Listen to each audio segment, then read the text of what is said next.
साथियों, आप सभी का इस प्लेटफॉर्म पर स्वागत है।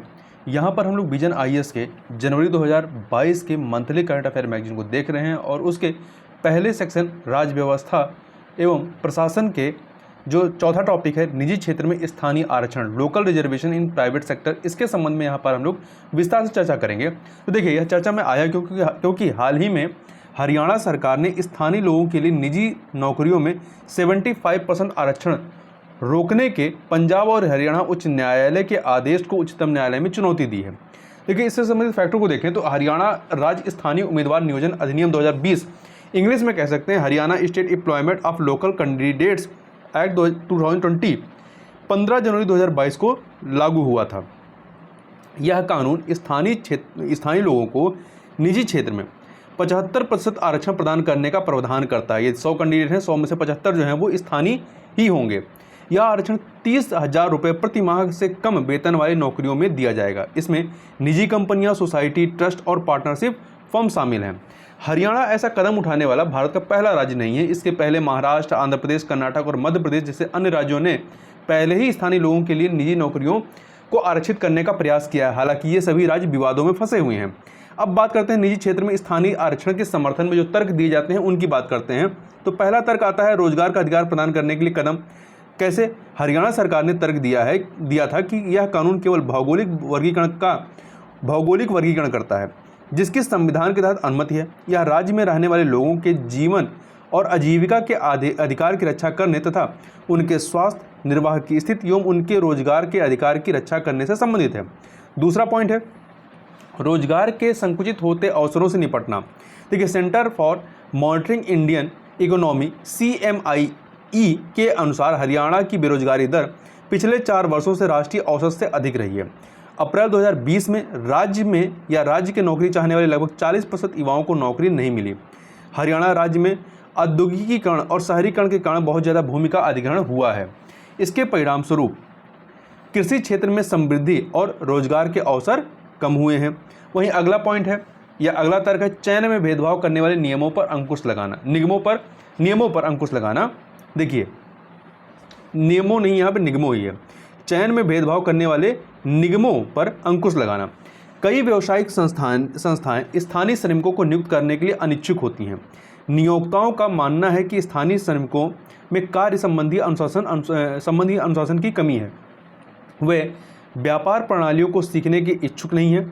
साथ ही राजनीतिक और ट्रेड यूनियनों की ओर झुकाव रखते हैं। वे गौरतलब है कि व्यवसाय जो हैं ये राजनीतिक और ट्रेड यूनियनों को दबाव की रणनीति मानते हैं।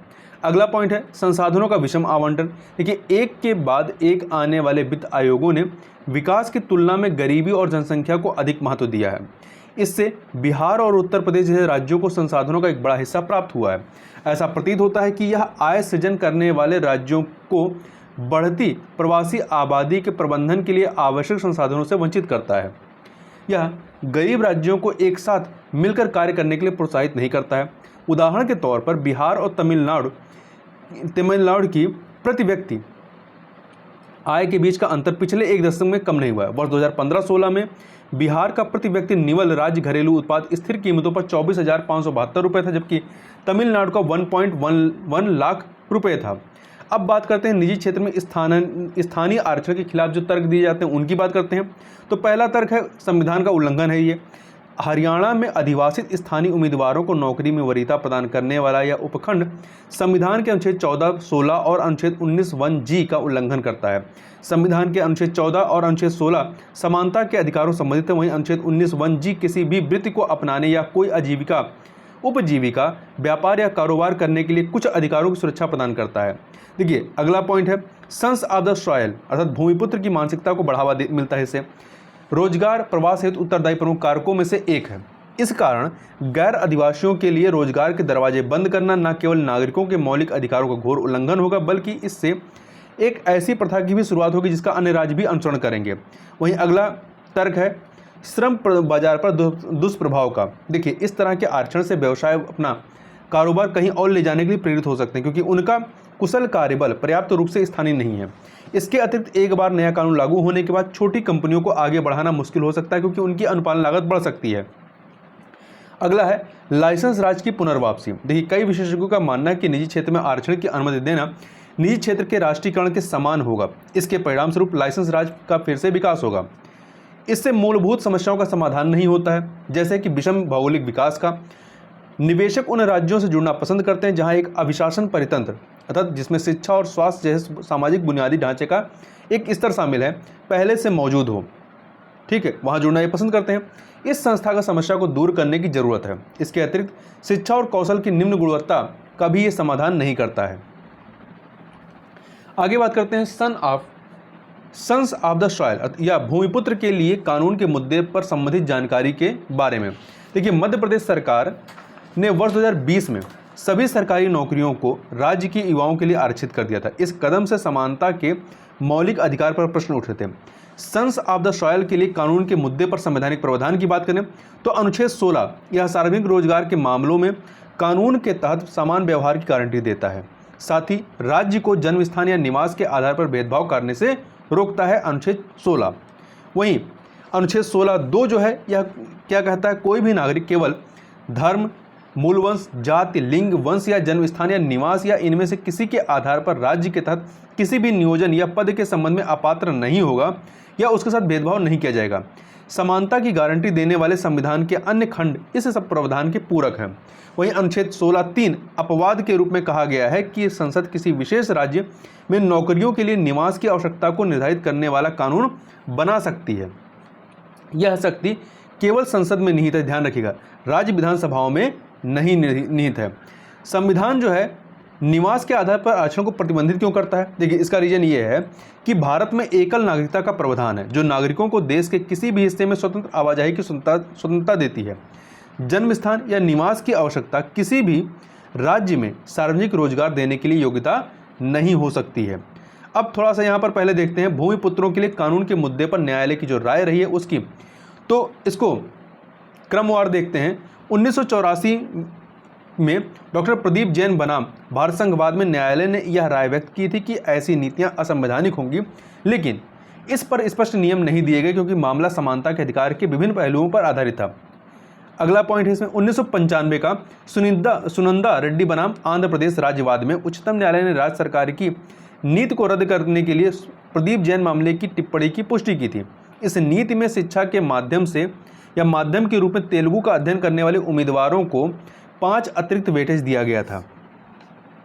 वहीं अगला है 2002 का मामला। उच्चतम न्यायालय ने राजस्थान में सरकारी शिक्षकों की नियुक्ति को अमान्य घोषित कर दिया था।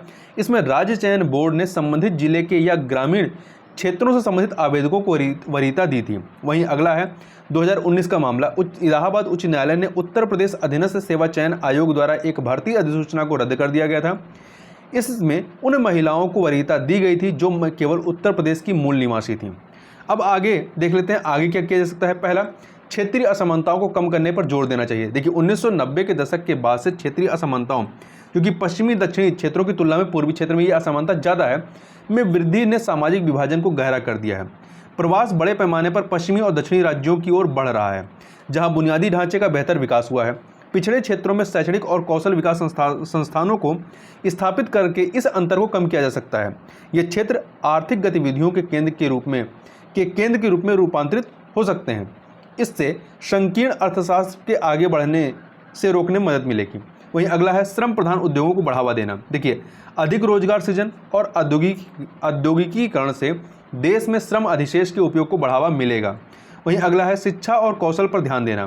देखिए, शिक्षा, स्वास्थ्य एवं कौशल विकास में और अधिक निवेश करने की आवश्यकता है। इसके मध्यम अवधि उपोत्पाद अर्थात बाई प्रोडक्ट से लोकहित की गुणवत्ता में वृद्धि हो सकती है। यह बदलने में निवेशकों को आकर्षित करेगा, रोजगार पैदा करेगा और आय में वृद्धि करेगा। अगला जो है प्रोत्साहन का मार्ग। उद्योगों को अधिक निवेश के लिए सरकारों द्वारा प्रोत्साहन प्रदान किया जाना चाहिए। साथ ही स्थानीय लोगों को रोजगार देने के लिए एक सक्षम परिवेश का निर्माण करना चाहिए। तो इस टॉपिक पर बस इतना ही। हम लोग नेक्स्ट वीडियो में बात करेंगे संक्षिप्त सुर्खियों के, जो कि इकोनॉमी संबंधित होंगे। तो इस वीडियो में बस इतना ही। मिलते हैं नेक्स्ट वीडियो में, तब तक के लिए बहुत बहुत धन्यवाद।